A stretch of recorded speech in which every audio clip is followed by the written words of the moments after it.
ಪ್ರಚಲಿತ ಘಟನೆಗಳು. ಜಲಾಂತರ್ಗಾಮಿ ನೌಕೆಯಲ್ಲಿ ರಾಷ್ಟ್ರಪತಿ ಮುರ್ಮು ಪಯಣ.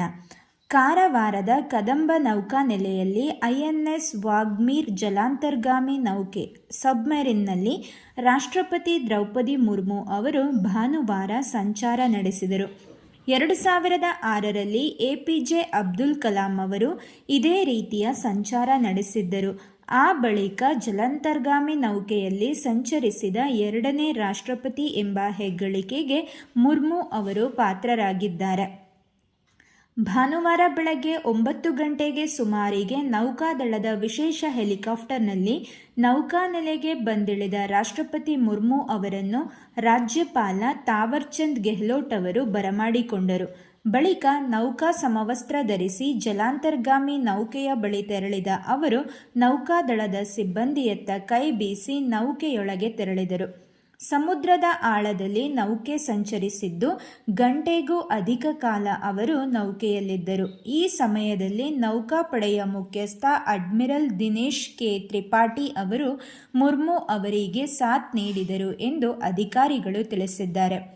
P-75 ಸ್ಕಾರ್ಪಿನ್ ಯೋಜನೆಯ ಅಂತಿಮ ಜಲಾಂತರ್ಗಾಮಿ ನೌಕೆ ಐಎನ್ಎಸ್ ವಾಗ್ಮೀರ್ ಅನ್ನು 2025ರ ಜನವರಿಯಲ್ಲಿ ನೌಕಾಪಡೆಗೆ ನಿಯೋಜಿಸಲಾಗಿತ್ತು. ಅರಾವಳಿ ಸುಪ್ರೀಂನಲ್ಲಿ ಸುವೋ ಮೋಟೋ.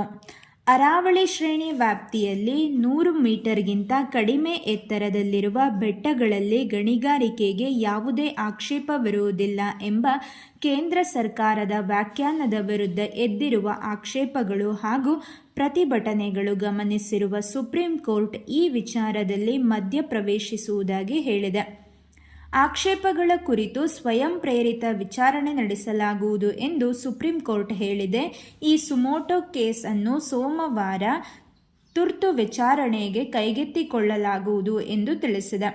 ಮುಖ್ಯ ನ್ಯಾಯಮೂರ್ತಿ ಸೂರ್ಯಕಾಂತ್, ನ್ಯಾಯಮೂರ್ತಿಗಳಾದ ಜೆ.ಕೆ. ಮಹೇಶ್ವರಿ ಹಾಗೂ ಅಗಸ್ಟಿನ್ ಜಾರ್ಜ್ ಅವರ ನೇತೃತ್ವದ ರಜಾಕಾಲದ ಪೀಠ ವಿಚಾರಣೆ ನಡೆಸಲಿದೆ. ಈ ಬಗ್ಗೆ ಅರಾವಳಿ ಪರ ಹೋರಾಟಗಾರರ ತೀವ್ರ ಕುತೂಹಲ ಮೂಡಿದೆ.